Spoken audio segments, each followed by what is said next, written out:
The name on the front is a hell of a lot more important than the one on the back. Doesn't anyone notice this? I feel like I'm taking crazy pills. But it ain't about how hard you hit. It's about how hard you can get hit and keep moving forward. Wham! Kazap!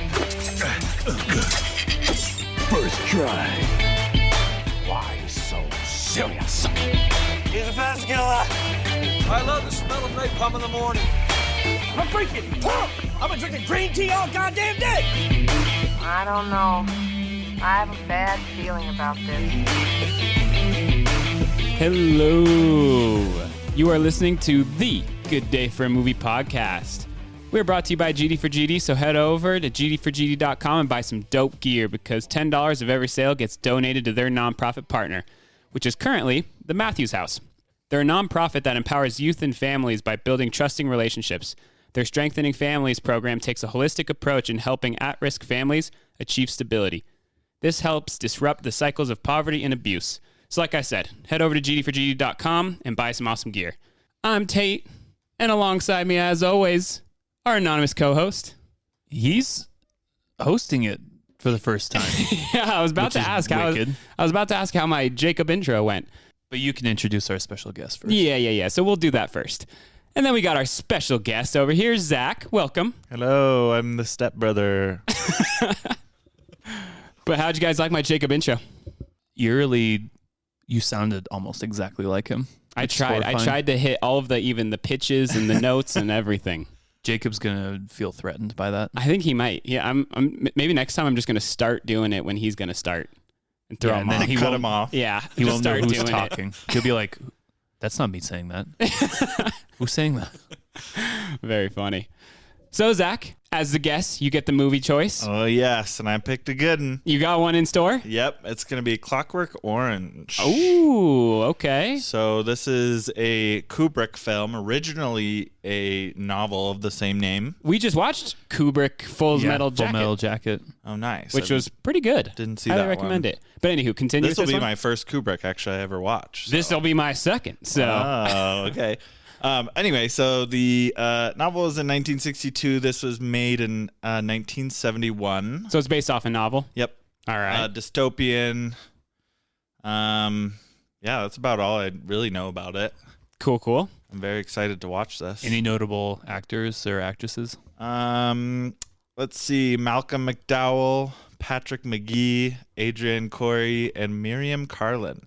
So the answer is no. Never heard of any names of them. that I know. But isn't Malcolm McDowell some guy though? Community, you say it. No, he's the freako that eats people's faces in that one horror movie. No, that's Anthony Hopkins. That's Anthony Hopkins? Yeah. Anthony Hopkins. All right. Well, it's not Anthony Hopkins. That's who I thought it was. Tate is horrible with.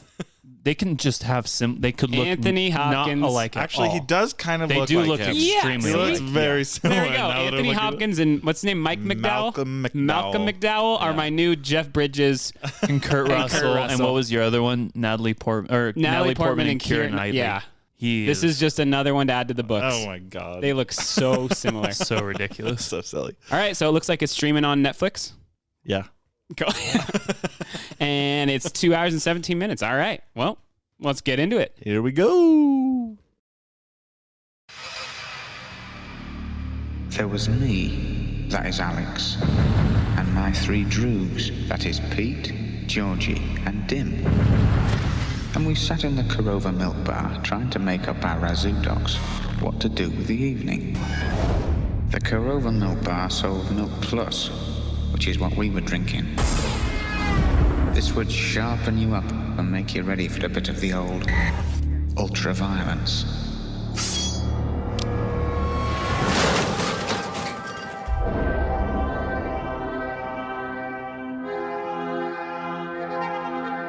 Hi there, my little droogies. The evening's the great time, isn't it, Alex Boy? He's enterprising, aggressive, young, bold, vicious. He'll do. Who on earth could that be? Now it was lovely music that came to my aid, a bit of the old Ludwig van. Pretty well, little brother. Pretty well.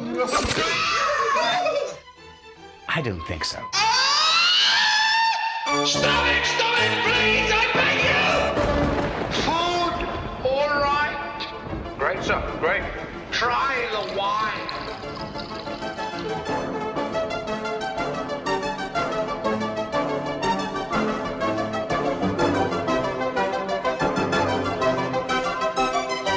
A Clockwork Orange. Oh, it was gorgeousness and gorgeosity made flesh. All right. That movie was very strange, especially compared to Full Metal Jacket that we just watched recently. That movie was very weird. Yeah. What are some initial thoughts? My question is, was Full Metal Jacket as like artsy? Because it felt like it was very artsy. That's like... going to get into my answer. So the music was very Kubrick. Like weird, random, did not seem to fit with what we were watching. Like in Full Metal Jacket, he was playing the Mickey Mouse theme song when it's the army marching, like just obliterating a town. Mm-hmm. With this one, like the guy is singing in the rain with all the fucked up shit they were doing in that house. Mm-hmm. Yeah, that was very. The music was one of the things that I made a note of right me up too, the bat. actually. Because I was like, because that first scene, the rape scene. Yeah, it's like really happy music. Well, and like all of the music throughout the movie was so different from one another. Like, I mean, there's like times where it was like the symphony a lot. Well, I mean, the symphony songs and like Singing in the Rain. But then there's also times where the sounds were just like more electronic. Yeah. And sounded more like DJ-ish. But yeah.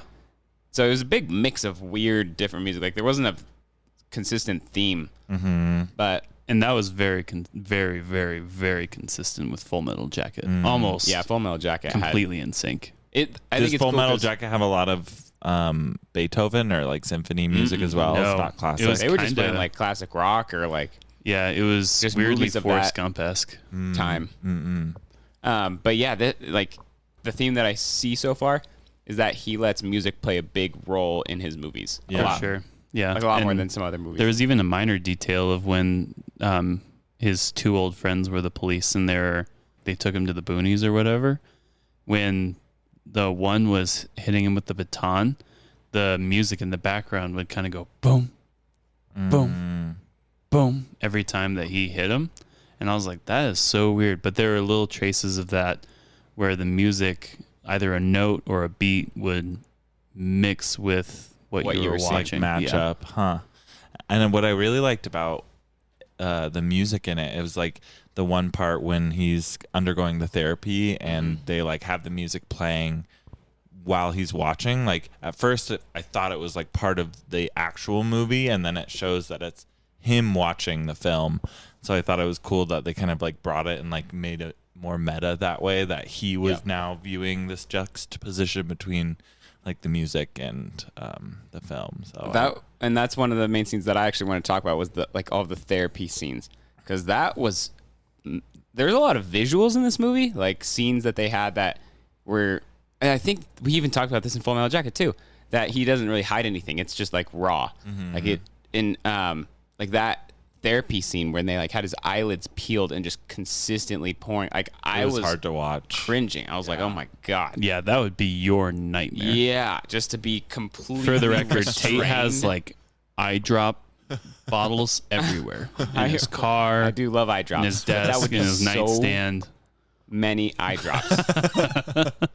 And just to keep your eyelids pinned back like that. Like that looked legit. Was that, you guys think that was legit? I think so. Oh, for sure. Like, how uncomfortable would that be? It's very uncomfortable. Oh my gosh. Not good. Not good. That would be like, that is similar to what my nightmare would be for sure. That was disturbing to watch. You would just get nauseous every time you saw eye drops. Yeah. It would, instead of Ludwig Van Beethoven. Yeah. The scene that made me cringe was pretty much the last scene when the guy was feeding him.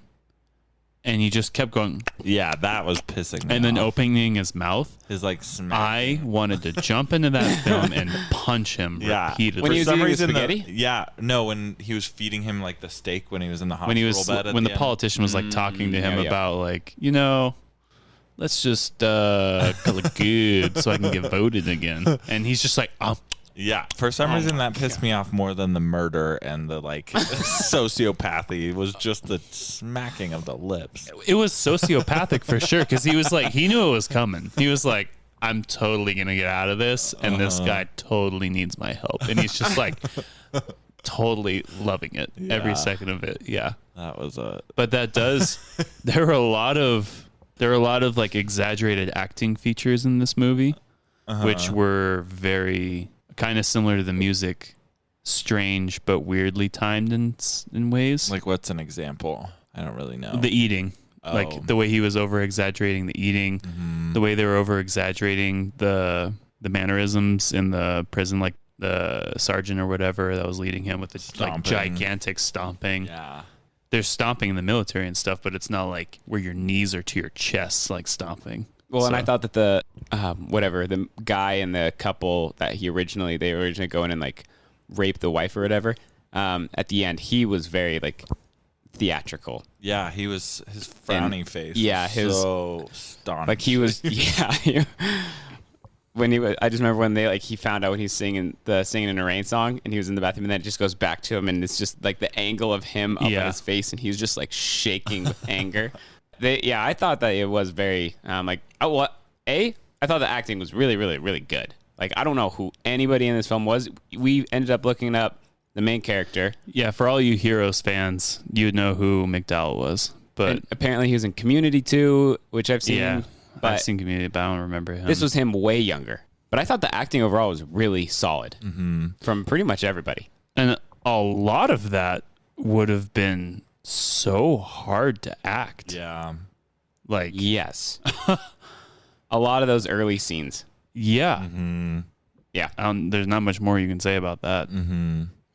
I was going to say about like the colors. Like, did you notice how people's like the color of their clothing would match the walls? Yep. Like there's one scene when he comes back to the parents' house after he's been in jail and he's like rehabilitated, and his matches, like he's wearing a blue suit, matches one side, and then the new guy is wearing red and it matches like a different wall, and it's just like a really nice like visual representation. Yeah, I made a note of all the sets that they had, like the kitchen. Yeah, and like the kitchen was the main one where they all had the pattern on the walls. Like nothing, and I just thought it was interesting to see what their idea of a futuristic home would look like. Yeah, or even like the home that they initially go in, where it has those 3 mini levels with the like corner staircases.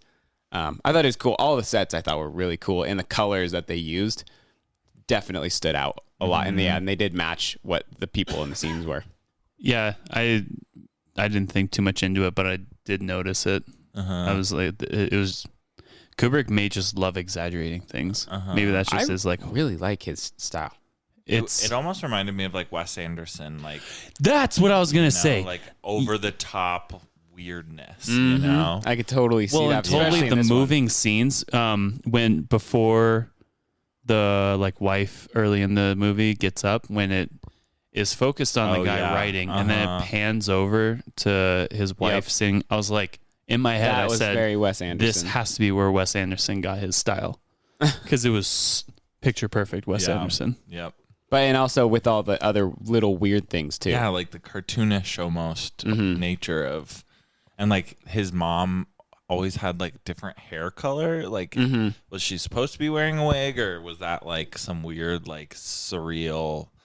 I don't know. It was very, very interesting. It was kind of like a really dark Wes Anderson. Yeah. Yeah. No way Wes Anderson would go where this movie is went. No. I didn't even see how far some of the, like. No way. I didn't. I mean, obviously, I didn't know anything really going into it about what the story was. But some of those initial scenes, I was like, Jesus Christ. And one thing that I made a note of is, because it came up when that scene happened. We were about to talk about it, but we kind of just kept watching. Do you think that they attacked those guys that were raping the girl because they were going to save the girl, or just because it was another thing to do, like violence-wise? Well, I think like initially it was unclear, but then like as the movie goes on, you realize that they are just psychos, just like trying to fuck shit up or whatever. Like I think they just happened upon the situation, but I thought that was an interesting way to introduce their violent behavior, because it was like I mean, I was at first, I was like, between the three of us, like, oh, these guys are protecting them. And I remembered reading the description of the movie, and I was like, what I remember, it was probably what did they call them? Poor decision to read it. Droogies. Droogies. Droogies. Yeah. Yeah. It was poor decision on me to read the description before watching the movie, but it basically implied that these guys were psychos. So I was like, but yeah, you might see it. That was like the best way to paint that picture of them being like truly just psychos, because there is a situation where they get mad at like this homeless guy, and you're like, wow, they're just crazy for doing that. They didn't even get mad at him. They just tortured him, basically. Yeah, well, he was mad at like the idea, I think, of like homeless people, and he was like, they're all dirty and they're all blah blah blah, begging. Yeah. But then they show the scene where it's like normally someone would be like, oh, they're doing something really good. But at the end of the day, I think, because that's what I initially thought, is that they're protecting her, and that they weren't, like, it was going to show that they're not like bad guys. They're also have some morals and stuff. But I think it literally just was that they just were looking for violence. Yeah. Yep. And I think what furthers that is like later when they become the police and then they torture their friend. Yeah, it's like, they're just being violent. It was like just a cycle. Yeah, exactly. Like they don't care who they're torturing. It's just. I think by the end of it, and this will lead to a question to you guys. I mean, it was supposed to be a dystopian society, but society just seemed crazy. Yeah, like in this, unpredictable. Uh-huh. You can be torturing a homeless person, saving a victim, doing horrible things to two other people, and then just looking to do it again the next night. Like it was, and then two of them become police officers.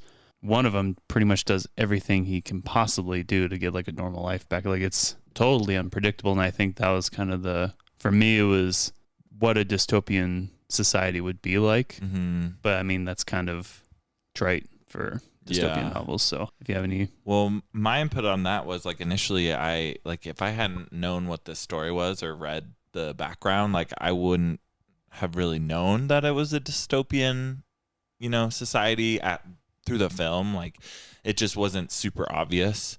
I mean, the milk bar is like a little weird and there's like all these little quirks, but you don't know, it's not as obvious. And that's something that I was going to say was really cool, is like a lot of dystopian or utopian films, I feel like, focus a lot on the dystopian or utopian part of it, and it kind of overshadows. Whereas this was like implied and like kind of weird, but like they didn't focus on didn't that. like shine the light on it. Yeah, exactly. Yeah, I like that. Really did like that, because I mean, even for the first little while of the movie, I forgot that it was a dystopian movie, and I was going for, I just completely had no idea and didn't really care that much for what their situation is. Like I was just caring about what their actions were and like what. And yeah, so he really does a good job of shining the light on what you should focus on. Mm-hmm.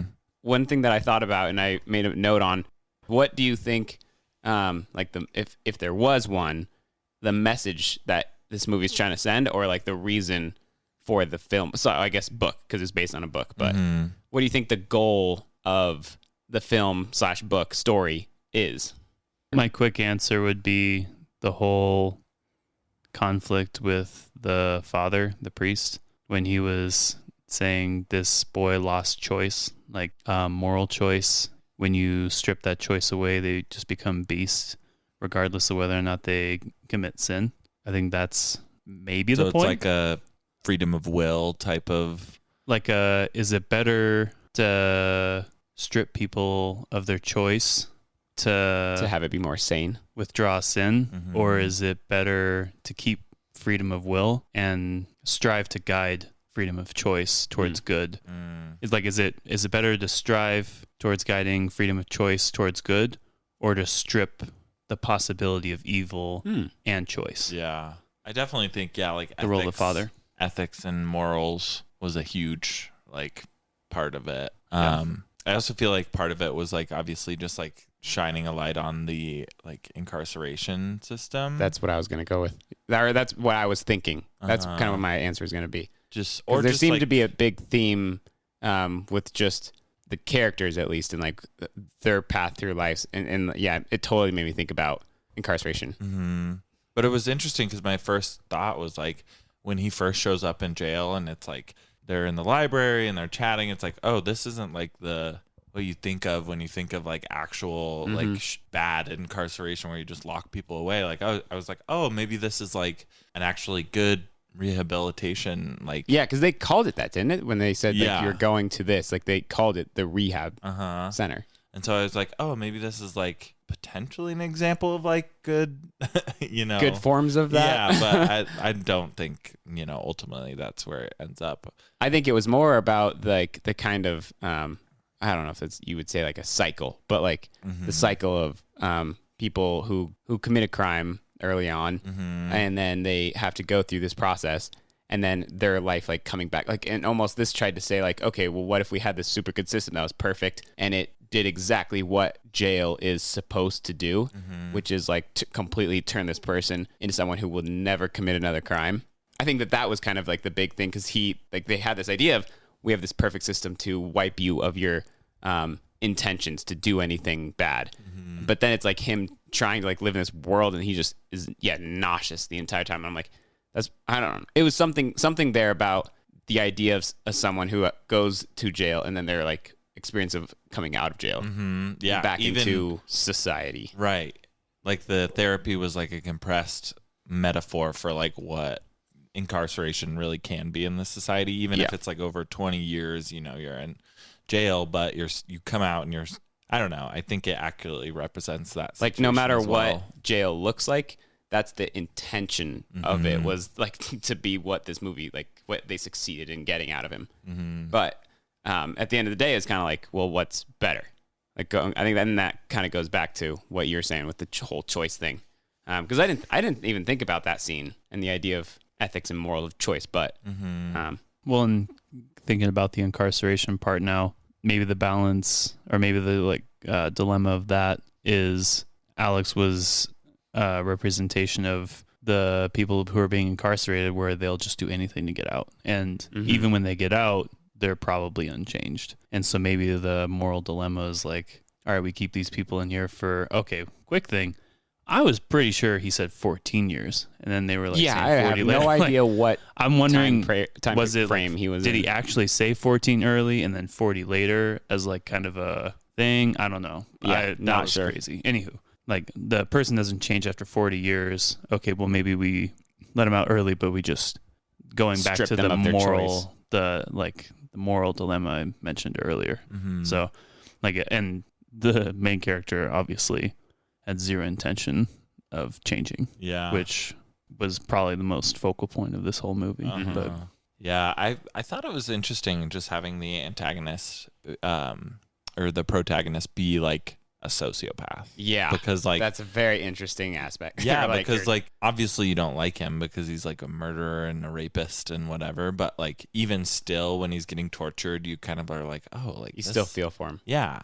And again, that just goes back to like the whole like morality of like, is it ethical to do wrong to people who do wrong? And like, how far back does that like, and go? Like a completely like a to what extent type of stuff. The message was for sure just ambiguous. Like altogether. Like it was. Anyone could interpret. Anything. Hundreds, thousands of interpretations you could take on this movie. Well, and that was like it also made me think about the very first scene where they come up on the homeless man and he just starts getting mad about how like he's like, we don't got no law and order anymore. And he was like, society is just apparently, they're like, whatever their society was, it was just crazy and chaotic. And those kids thrived in it. And then like, later the kids become that type of law and order. And I was just that's like, interesting. Yeah. So that's one thing that I remember that first scene because I was like, there's something that's going to be really important with, because it goes straight from, which we brought up, but I want to go back to how weird it is, the milk bar.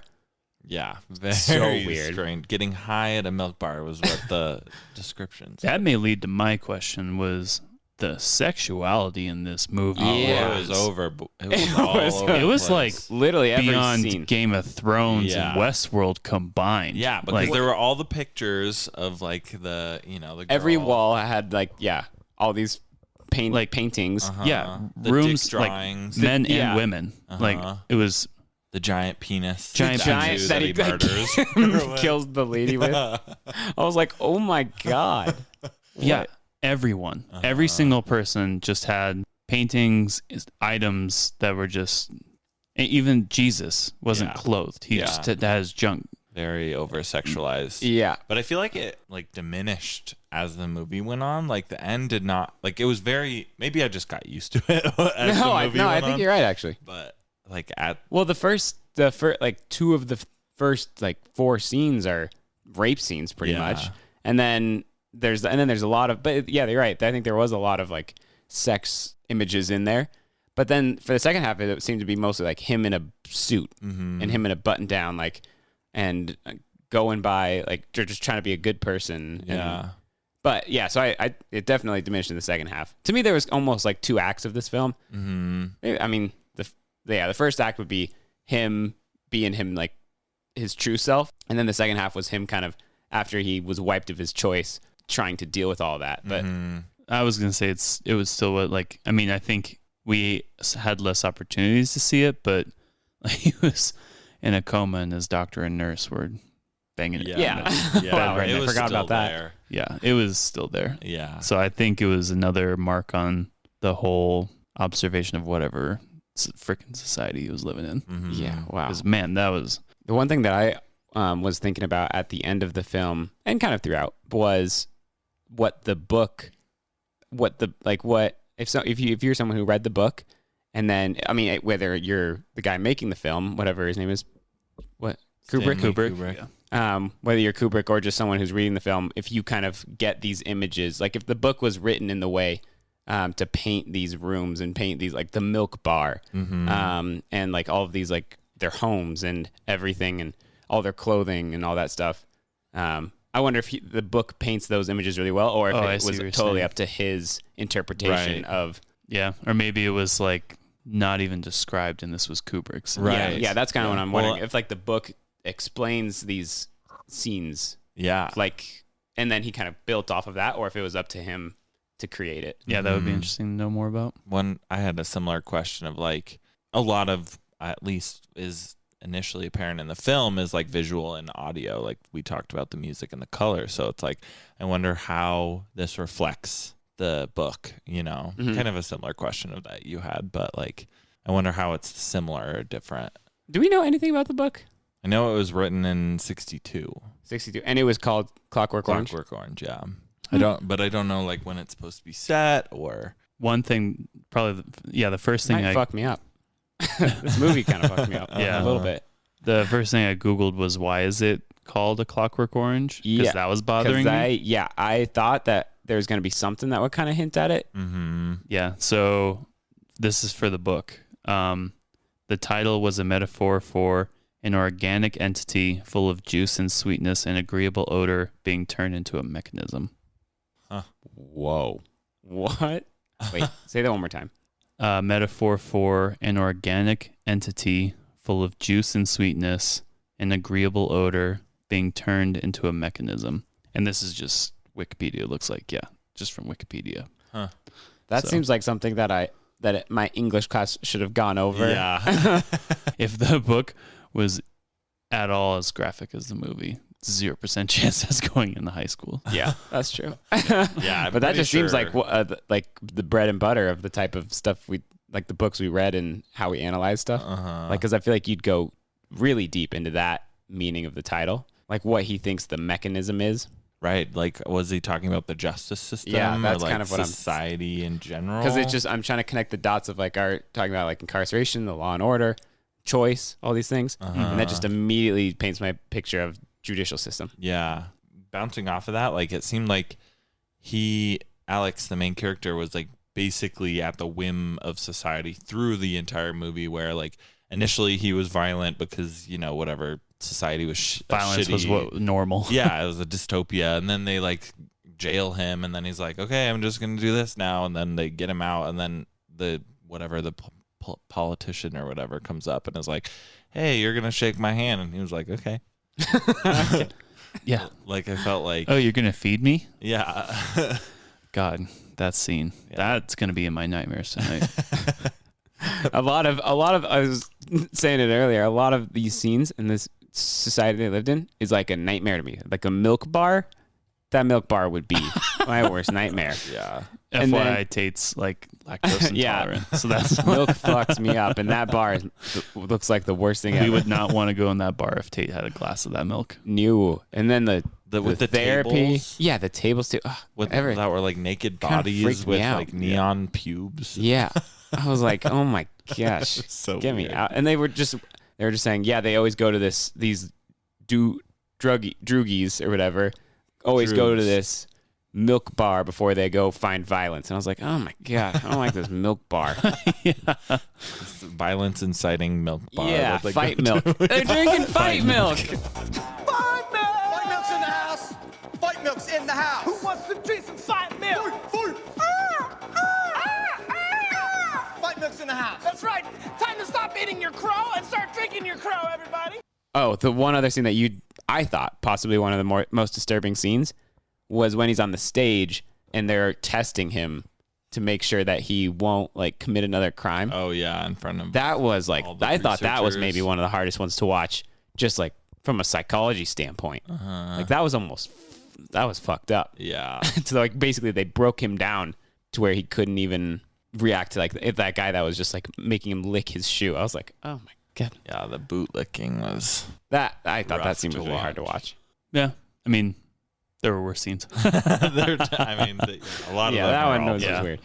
I thought that it was funny because they had a lot of futuristic like takes on a lot of things, and I think it was mostly architecture and like interior design that they took showed that through futuristic creativity. Yeah. But I thought it was interesting whenever they had to use anything that was like technology related, like when they used using like the tape recorder. I was just like, I didn't even click for me that's like way before CDs even came out. And so they didn't even know what the next form of music was going to be. Mm-hmm. So they just took their ideas. Oh, this is just going to be a small tape recorder in the future. We're going to be brilliant. We're going to have tiny, tiny, tiny tape and recorders. They changed up all these like normal things that they had just a little bit. And like the phone that they were talking on was still on a cord, but it just had like, I don't know, like the phone just was different. But I was like, oh man. They didn't even know what we were going to come up with. They think of flying cars, but they can't even conceive of cell phones. But one thing I was going to say about the time, like when it was made, like it does not seem like it was made in the 70s. Like it definitely seems a lot more recent. And that is the reason I want to watch 2001: A Space Odyssey so badly, is because that's known for being probably the most ahead of its time movie like ever. Like when was that one made?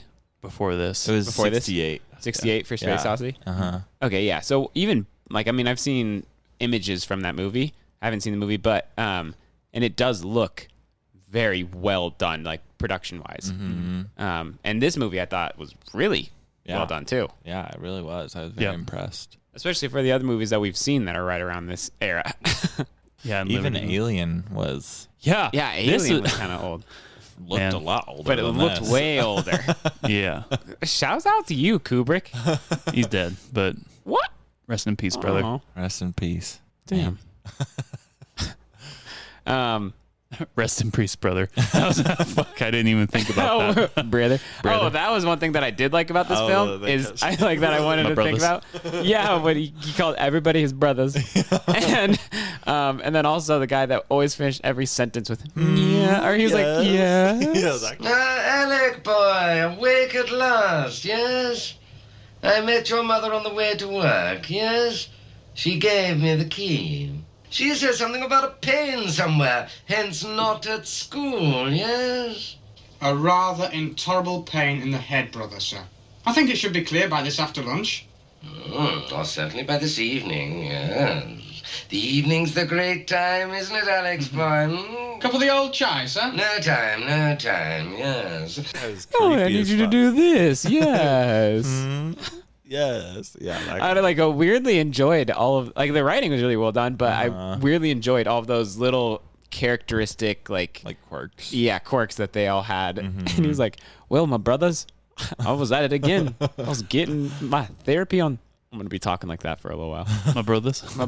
Oh, what was that one? One thing I also wanted to mention was just like the focus on psychology, just because like I feel like that's, I mean, a lot of filmmakers and film does that, but like I'm not in like such a way, you know. I just thought it was really interesting. Yeah, I feel like a lot of films tend to, well, and I don't know, like, I mean, I have not seen nearly enough movies from this time period, but I bet, especially in like the 70s, like 71, because isn't psychology a very new? It's very new, and especially field? Cognitive, like behavioralism. Because that was all going on in like the 50s, 60s. Yeah, it was. I mean, it was really like started in like late 1800s, early 1900s. Okay, like, but it got popular. Exactly. Like so a lot of the main experiments that like you hear about like were like between the 10s and the 40s. Like Freud was 1910. Yeah, he was the first. So I guess my point that I was thinking about was whether this was like a more groundbreaking film because it shines light on this like psychology aspect. I think it really was. Like especially because a lot of like the previous psychology focused on like, especially in clinical psychology, it was basically the Freudian type of like, oh, it's about your past. It's about how you were, you know, like grown up. Nurture versus nature stuff. Yeah. It's like psychoanalysis was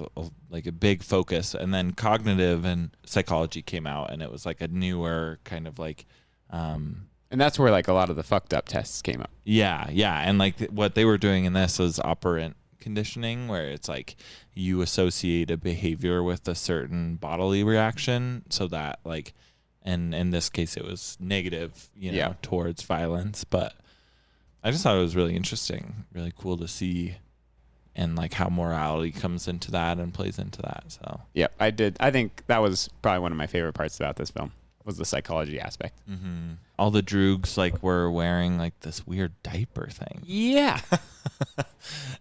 And like that juxtaposed with like over sexualization, it was just a very weird. Yeah, well, and it was weird because it was like looked like almost like a protective cup type of thing that they were wearing, but then like they would just take it off and like rape girls, and I was like, oh my gosh. Yeah, and it obviously didn't work because when he hit him with the cane.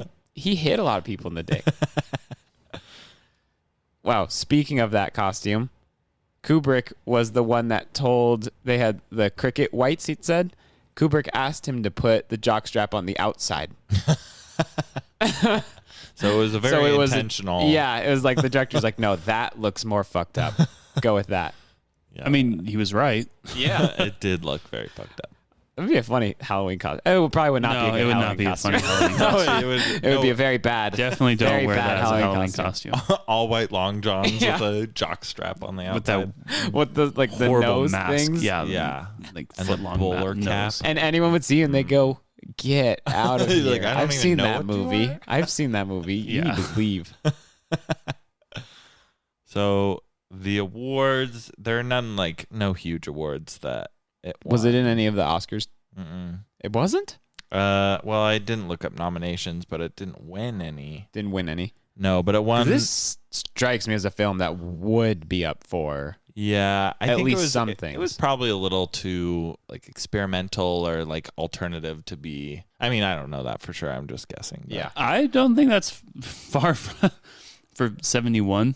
It probably was whack. Yeah, it was probably very. People were probably like, holy shit, who is this guy? I was reading that it said like it was one notable film that like started working on like the relaxation of violence in cinema, because before this time it was very unacceptable to have, you know. Okay, so I did find out it was nominated for 4 Oscars. It was nominated for Best Picture, didn't win.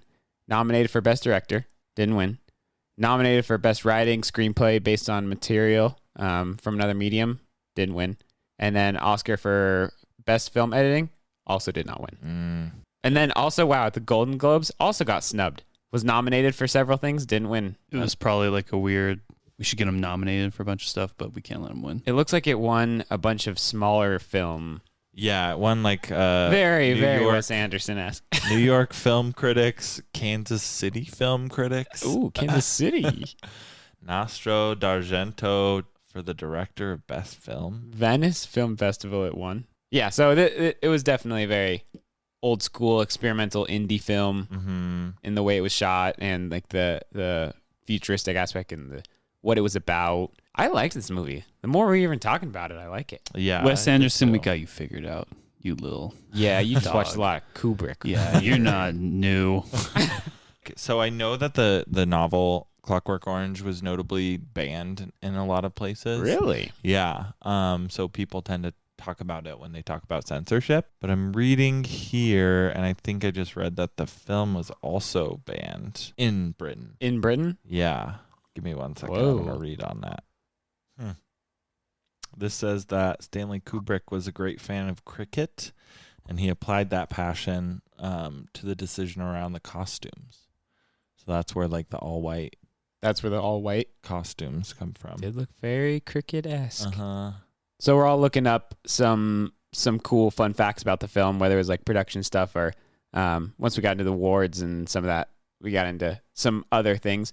So I read that Burgess, who was the author of the novel, said that he had mixed feelings about the film's adaptation, and he first said that he loved the main character and the use of the music in the film. He said he called it brilliant.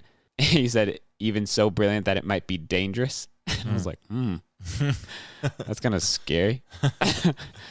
But he said that despite this enthusiasm, he was concerned that it lacked the novel's redemptive final chapter. I might need to read this book. This sounds like an interesting. Oh, and that maybe it's because it says that all U.S. editions of the novel prior to 1986 omitted the final chapter for some reason. The redemption chapter? Redemptive final chapter. Wait, did you say that that's not in the movie? It's not in the movie. Well, yeah, that's the author of the books. His criticism of it is that it lacked the final chapter of his book, and it says that in absence, he blamed him among his American publisher and not Kubrick. All U.S. editions of the novel omitted the final chapter. Whoa! And says that Kubrick didn't even know this until they were basically done filming, and so like the book that he read was the one without the final chapter. And he said that by the time that he read this final chapter, their screenplay had already been pretty much finished. So that's kind of crazy. That is in. Yeah, I kind of want to find out what that last chapter's about. And then the only other little fact that I found that was cool is that not cool, but interesting, during the filming of the therapy scenes where they had his eyes pinned open, it says that McDowell, who was the main character, accidentally they scratched his cornea, and that he was temporarily blinded, and that the doctor that was putting the eye drops in his eyes was an actual licensed physician. And they literally, like, they had him there just to keep his eyes moist while they shot all these scenes.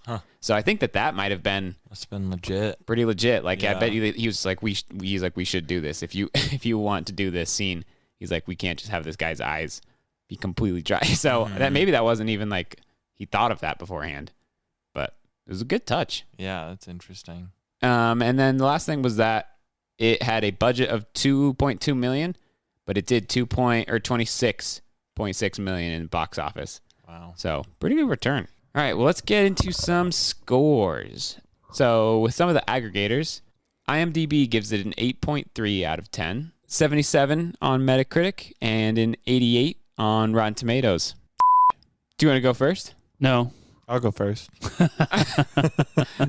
We usually let the guests go last. If you want. We do usually let the guests go last. It's just being a punk. Secret score. I am kind of a punk. Yeah, well, we know that. I think I'm going to go with an 80. Just a straight up 4 out of 5 stars. 80. I think the music, Kubrick's crazy, man. The music is crazy, but I think good in many more ways than it is bad. I think that the movie was overall well done. I think it's just wild and as difficult to follow as it is to decipher what the meaning is. And for those reasons, it's not in the mid to high 80s for me. And I mean, it's just like a uncomfortable and difficult movie to watch too. But I think that's obviously the full intent of the movie. So nothing against it. I think it's a solid 4 out of 5 stars. I think it's an 80 for me. I really, really like this film. I think for a lot of reasons, but the main one being the kind of underlying meaning of this with like the psychology aspects and like the judicial system, or I don't know, all of those types of like themes that they had going on throughout the film. I really liked, and I loved the acting. I loved it visually. I loved the music, the sounds. So I'm gonna go with a 90. I really liked it. Nice. That's pretty much, I'm going to say 87. I really liked the movie. There were parts where, you know, it kind of dragged on a little bit, but... Definitely a long movie, and it felt long. I didn't even mention that. That is one of the reasons it got knocked for me, was I couldn't even believe we were still watching it. Yeah. A couple points. Granted, it probably wouldn't seem as long if we didn't watch it so late, but I do think that some parts of it were a little bit slow, but I also think that was necessary for... It was kind of like a lullaby-esque at times. Like I actually almost fell asleep. Oh, he fell asleep, ladies and gentlemen. Eyes closed for a Somehow minute. I did not. I'm usually the one to. But not to discredit Tate, when he fell asleep, I was like, we still have 15 to 20 minutes in this. It was a long movie. We only had 2 minutes, but I thought that we had another 15 to 20 minutes left to go. And we were 2 hours and 10 minutes in. So you basically made it. Yeah, I remember that there was like 10 left, and I was like, all right, I'm going to close my eyes for a minute. But overall, really good movie, and I really be interested to see what the book is like. Yeah, I'm super curious. But I'm also interested to, since this is the first Kubrick film I've ever watched, I'm also interested to watch a couple more of those. I highly recommend Full Metal Jacket. I thought Full Metal Jacket was a really cool take on a war movie. I think I gave that a better score than this one, but not too much better. I was just going to mention one other part was the 2001 Odyssey, like callback. Remember that? Oh yeah, you pointed that out at the beginning. They're in the music shop, and there's a little 2001 Space Odyssey. Oh yeah. Also, that scene was so. I totally even forgot about all that. What? When he goes to the music scene or the music store. Yeah, Zach pointed that out at the beginning. This 2001 shout out. No. Yeah. No way. Yeah. Yeah, he said it.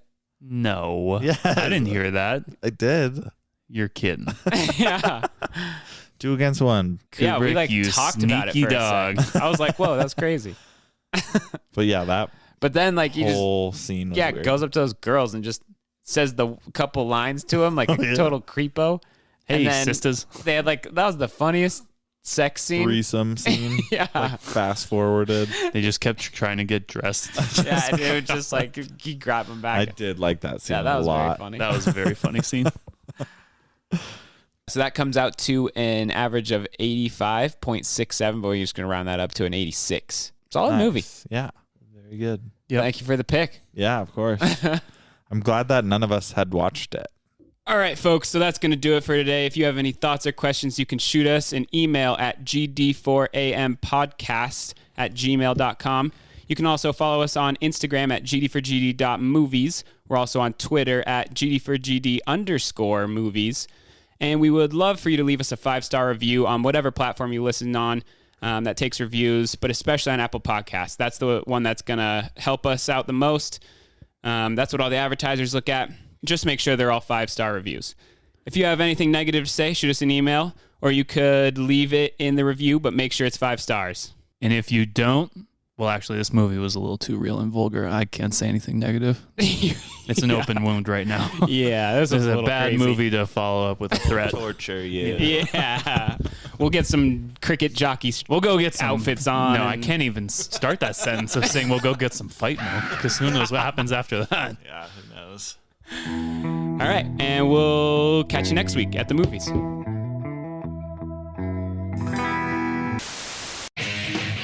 What up? Are you ready for the best idea ever? Do you have money? Do you want even more money? Well, guess what? We've got a great idea for you. I told you not to stay out of my peripheral through the whole. 2, 1, fight milk! The first alcoholic, dairy-based protein drink for bodyguards. Bye, bodyguard! I drink it every morning so I can fight like the crowd. Let's get out of the way. There we go. It's all about the product shot. Where do I stand? Don't do the whole. I want them to see the whole thing. Fight milk! Frozen! Milk!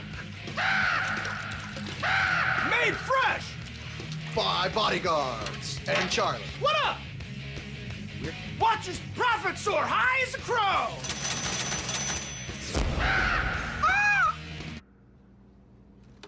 Watch your profit soar high as a crow! Oh, sorry. Wait, I thought we said I was gonna...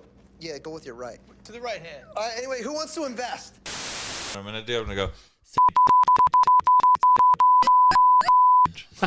Just sounds like beep beep beep beep beep beep beep beep beep beep beep. Oh, you beep it out? Yeah. That's funny.